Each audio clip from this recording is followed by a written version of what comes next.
A young man named Matthew Barnett came here. He was 20 years old. His plan was not to start an outreach organization. His plan was to be the next megachurch pastor. He had grown up in his father's church and had seen thousands and thousands attend, and so his plan was to do what his father had done. So we got here at 20 years old. He took over a church that had about 35 people left in it. His plan was to take a small church and turn it into a big church. Well, God's plan was a little bit different, and so in the first 6 months, he took that church from about 35 people to about 4 people. He basically said, I had no idea what I was doing. I didn't know how to preach, I didn't know how to pastor, I didn't know how to run an organization, and so he did everything wrong. Well, after that first 6 months, he really had to reevaluate why he was here. He knew there was a call on his life. He knew he was supposed to be in Los Angeles, but obviously he had missed something. And so he just started walking around his neighborhood, trying to find out where there was a need, where God wanted him to be. Well, one night he ended up at Echo Park, which is right across the street from Angelus Temple, where you guys just were. And at that time, in the mid-90s, it wasn't really a place that you wanted to be. So we got to Echo Park, and we saw all the things that nobody really wants to talk about: the homelessness and prostitution and drug use, gang violence, all the things that really ran that area during that time. And in that moment, his heart was changed, and he realized he wasn't here to build a church the way he saw a church. He was here to reach the people that no one else was able to reach. And that just completely changed his perspective on how he was going to do ministry. And so the next day, he went to his church office and thought, well, there's nobody really inside, I might as well go outside. So he literally moved his desk from inside the building to outside and decided that instead of what he thought he should give to people, he wanted to find out what they actually needed. And so from that point on, he really just kind of became his neighborhood janitor. He would go door to door and say, how can I help you? Can I take out your trash? Can I mow your lawn? Is there anything that I can do to serve this community? And at that same time, he started sending out school buses into the community. He would go into areas like downtown LA on Skid Row, areas like MacArthur Park, where there's a high homeless population. And he would go out, he would send those school buses out, bring people back to his church, and while they were there, he could meet their needs, whether that was food or clothing or hygiene products, whatever those needs were, he could meet while they were in the building.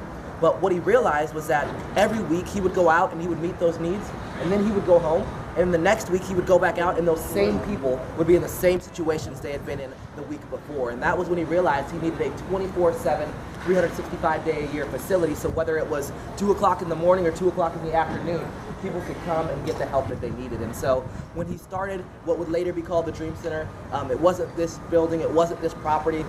It was Pastor Matthew going out, finding people that needed to make a change in their life, but needed to get out of their current environment to make that change. And so he would find that person, get them out of their environment, and put them in an apartment. Well, over the next 6 months, he filled up about 17 apartment units, filled up a house, and realized he was growing faster than he knew how to deal with. And so one day he was driving up the 101 freeway, which is on the other side of this building, and he looked out his passenger side window and he saw the back side of this building. He didn't really know what it was, but he really just felt led to come check it out. And so at that time, this hospital had been closed for about 6 years, so it wasn't really being used to its full capacity. They were using it to film TV shows and film movies, but it wasn't really being used.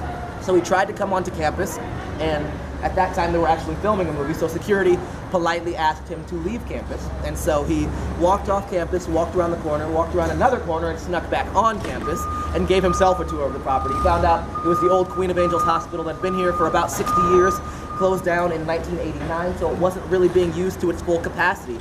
And so he ended up going to the owners, it was a group of nuns in a Catholic hospital, and so he went to the owners and he said, I'm interested in buying your property. And they said, okay, well, it's $16.4 million.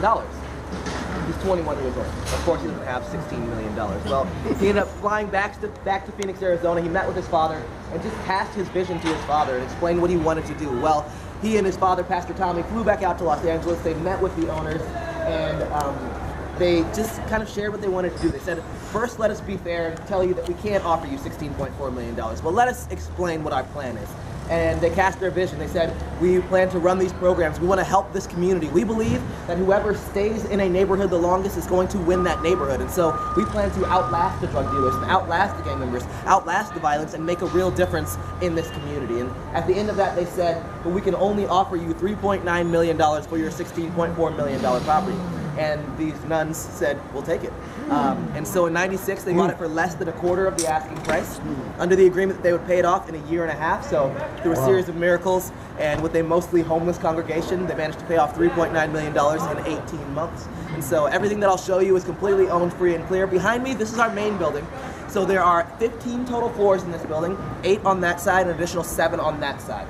Out of the 15, there are 4 that are not yet occupied. We never really know what a floor is going to be until we know what the need is at that time. It seems like whenever you start a program, a new need kind of arises out of that need. And so out of the 4 floors that we don't have finished yet, we only know what 2 of them are going to be. Right now we have our men's discipleship program, that's a recovery program that I'll talk about a little later. Right now they're in a separate building. Our plan is, in the next couple of months, we're going to move them out of that building into this building. That will give them about 30% more occupancy, taking them from about 130 to close to 180. And in their old building, we're going to start our new Emancipated Youth Home. And Emancipated Youth was, just like every other program I'll talk about, was not some great idea that we had. It was really a need that presented itself. We were looking at our adult programs, and what we realized is that in our adult programs, we have a lot of people that we could call victims of the foster care system in the United States. Basically what happens to them is they grow up getting passed foster home to foster home to foster home. They turn 18, and on their 18th birthday, they're told, happy birthday, here's a suitcase, and pushed out of the foster care system. And in the past, we have met those people 15 or 20 or 25 years down the road when they come to our discipleship program.